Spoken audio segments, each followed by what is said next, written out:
Este é um episódio do podcast Vozes da Enfermagem, produzido por estudantes da Faculdade de Enfermagem Nossa Senhora das Graças, da Universidade de Pernambuco. Um espaço criado por estudantes para dar voz aos especialistas da enfermagem. Meu nome é Bianca Aline. E o meu é Ana Beatriz. E hoje vamos trazer um assunto que faz parte da rotina hospitalar e ambulatorial de muitos profissionais de saúde: o uso dos anticoagulantes. Você sabe exatamente como eles atuam, quais cuidados devemos ter e o que o enfermeiro precisa observar no paciente em uso dessa medicação? Então fica com a gente, porque o episódio de hoje vai esclarecer tudo isso. E para responder isso nas nossas dúvidas, convidamos uma pessoa muito especial. Então temos a honra de receber Larissa Rezende Correia Lemos. Nossa convidada de hoje é enfermeira graduada pela Universidade de Pernambuco, especialista em cardiologia na modalidade residência pelo Hospital Agamenon Magalhães.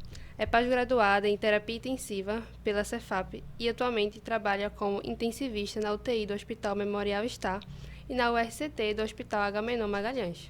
Larissa, é uma honra tê-la conosco e para começarmos, nos conte o que lhe motivou a seguir o caminho da enfermagem e o interesse pela área cardiovascular, que hoje é uma de suas principais áreas de atuação.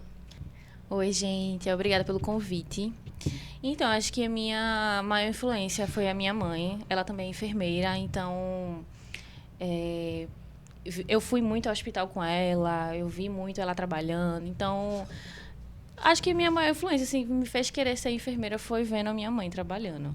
E em relação à área da cardiologia, então, durante a faculdade, eu achava a cardiologia muito chata, para ser bem sincera, eu não gostava. Só que aí, no finalzinho da faculdade, eu tive a oportunidade de fazer um estágio extracurricular num hospital privado aqui de Recife, para trabalhar na URCT, que é uma UTI pós cirurgia cardiotorácica. E aí, nessa UTI, que eu fiquei mais de um ano, acho que eu fiquei 1 ano e 3 meses, 1 ano e 1 mês, não lembro bem agora, eu aprendi muito, então eu me apaixonei pela cardiologia, porque eu via muitos pacientes pós-cirúrgico, então realmente ali de fato foi onde eu me apaixonei, foi quando eu decidi seguir a área da cardiologia. Muito bom, Larissa. Mas então, nosso episódio de Olho no Sangue, Descomplicando o Uso dos Anticoagulantes, objetiva ajudar os estudantes e profissionais de saúde e outros ouvintes a entender melhor sobre esses medicamentos, seus efeitos e como eles impactam na vida dos pacientes. Vamos conversar sobre o que realmente importa.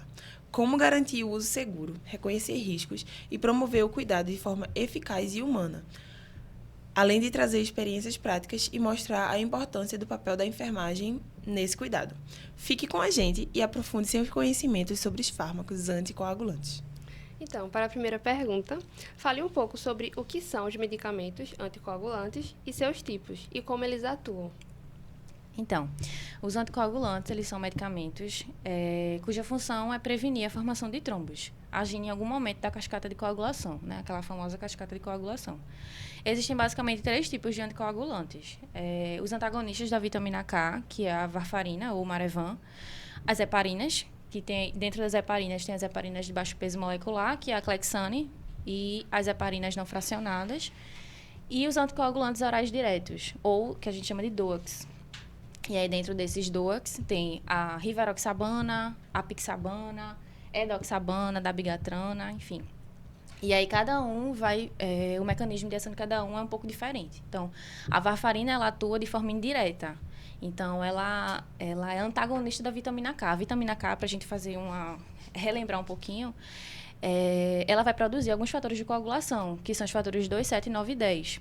E aí, a varfarina, ela atua de que forma? Ela vai inibir a produção da vitamina K e, consequentemente, inibe esses fatores de coagulação. As heparinas, elas vão agir de outra forma. Elas vão agir potencializando a ação de um anticoagulante natural que a gente tem no organismo, que é a antitrombina 3. Né? Nosso organismo, a gente tem, para manter a fluidez do sangue, a gente tem estruturas procoagulantes, né, e anticoagulantes. Então, quando a gente tem uma lesão no endotélio, tem um sangramento, o nosso organismo vai responder estancando aquele sangramento. Então, ele precisa de propriedades que coagulem o sangue naquele momento, que estanque aquele sangramento, e depois ele precisa de propriedades que dissolvam aquele trombo para o sangue fluir. Então, nosso organismo já tem um anticoagulante natural. Então, as heparinas agem potencializando a ação desse anticoagulante, que é a antitrombina 3. E os anticoagulantes orais diretos, eles agem de forma direta, seletiva. Então, eles vão agir diretamente em algum fator de coagulação. Então, especificamente, a dabigatrana, que é um tipo de DOAC, ele vai agir inibindo a trombina, que é um dos fatores de coagulação. E os outros, rivaroxabana, apixabana, que tem o XA, ele vai inibir o fator 10A, que é o XA, por isso que é rivaroxabana. É basicamente isso. Certo. E quais são as indicações para o uso desses medicamentos? De uma forma geral, as indicações dos anticoagulantes, eles servem tanto na prevenção primária ou secundária do tromboembolismo venoso, então as formas de tromboembolismo venoso. Então, embolia pulmonar, trombose venosa profunda, trombos originários de FA, que é a fibrilação atrial. Basicamente, é uma arritmia cardíaca em que uma das consequências é a formação de trombos no coração e esse trombo migrar para a cabeça e acarretar um AVE, né, um acidente vascular encefálico. Paciente que faz implantes de prótese mecânica, troca a válvula do coração por uma mecânica. Eles precisam fazer anticoagulante para o resto da vida, por exemplo, para não acarretar em trombo. Trombo em ventrículo esquerdo, prevenção de AVE, enfim. Basicamente, assim, no geral, é isso. Entendi. E como é feita a escolha do anticoagulante para cada indivíduo? Tem um tempo para ser utilizado também? Olha, vai depender muito do paciente, da condição socioeconômica do paciente, da indicação clínica do paciente. Por quê? Por exemplo, a varfarina e os DOAC são as formas de anticoagulantes orais. E as heparinas, endovenosa ou subcutânea. Então, vai depender do porquê o paciente faz uso. Normalmente, o paciente que está internado em ambiente hospitalar, ele vai fazer uso das heparinas. Faz uso das heparinas, tem reversor da heparina, faz normalmente a Clexane, que é a subcutânea.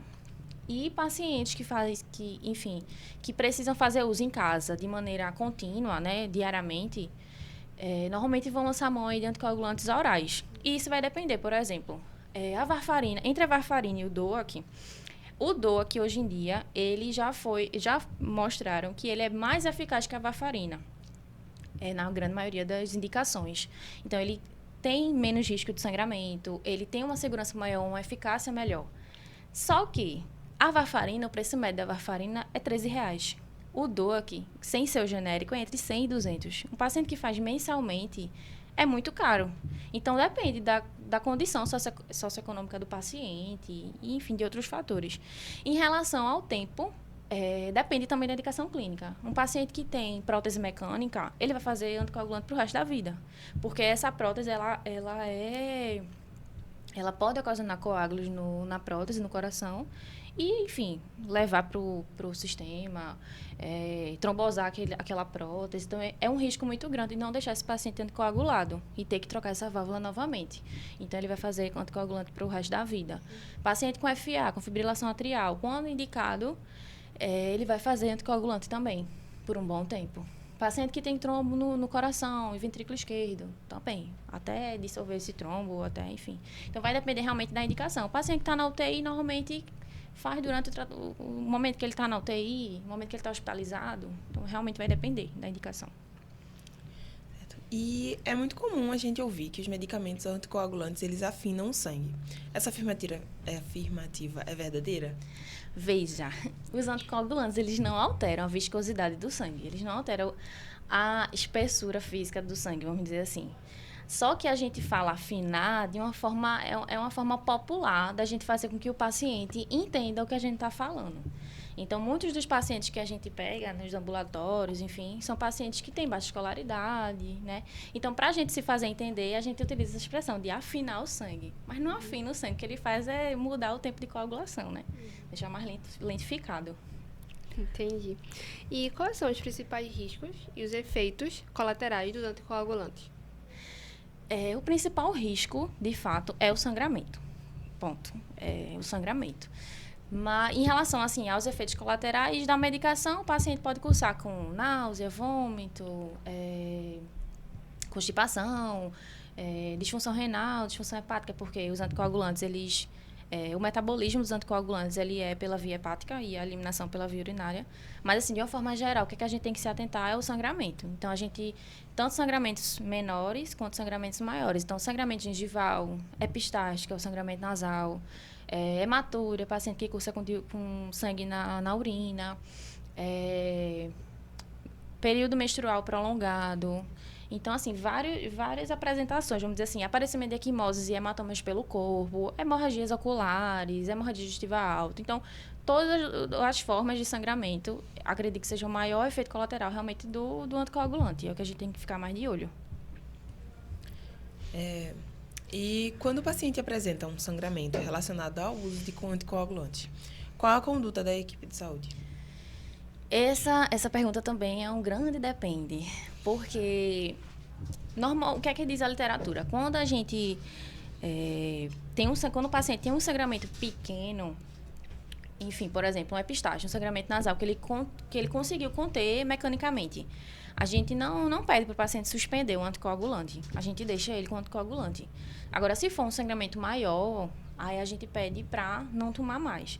Mas, veja, isso depende muito de paciente para paciente.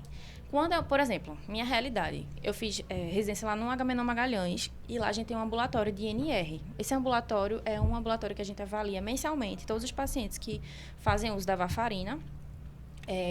O INR é um exame de sangue que a gente vai ver o tempo de coagulação desses pacientes que fazem varfarina. Então, todo mês eles estão lá. E aí, esses pacientes especificamente, a gente não tem o contato, o teleatendimento não existe. Então, a gente não tem o contato com eles, só quando ele vai lá uma vez no mês. Então, nesse caso, a gente não pode confiar que se tiver um sangramento, a gente não pode confiar no que ele vai fazer. Então, nesse caso, a gente pedia sempre, se tiver algum sangramento estranho, alguma coisa estranha, suspende e vem até o serviço de saúde para a gente avaliar. Se for um serviço que a gente consegue ter um teleatendimento, que a gente consegue falar com o paciente, que ele consegue, enfim, mostrar um vídeo, mostrar pra gente como é que sangramento foi esse. Apareceu um hematoma, como é esse hematoma, como é essa equimose, a gente consegue avaliar e a gente avalia, né? Se vale a pena vir até o serviço de saúde, enfim. Mas, assim, é um grande depende, né? Normalmente, dependendo do paciente, a gente pede para suspender e vir até o serviço de saúde para a gente avaliar. Então, varia de pessoa para pessoa, né? Isso. De caso para caso. Então, ainda dentro disso, que atitudes ou rotinas na prática de enfermagem fazem diferença no cuidado dos pacientes dessa área? Assim. Eu acho que o enfermeiro tem uma gama de cuidados, condutas que precisa ter com o paciente anticoagulado. Então, por exemplo, no ambiente hospitalar, o paciente está internado. A gente tem que ter cuidado no momento do aprazamento daquela heparina. Então, a gente tem que realizar, né, a dupla checagem com o técnico na hora da administração da heparina. Quando o paciente faz uso de heparina contínua, por exemplo, no catéter central, é importante que a gente identifique aquele lumen que está entrando na heparina para não entrar outras drogas junto, que a gente identifique, né, a segurança do paciente em ambiente hospitalar.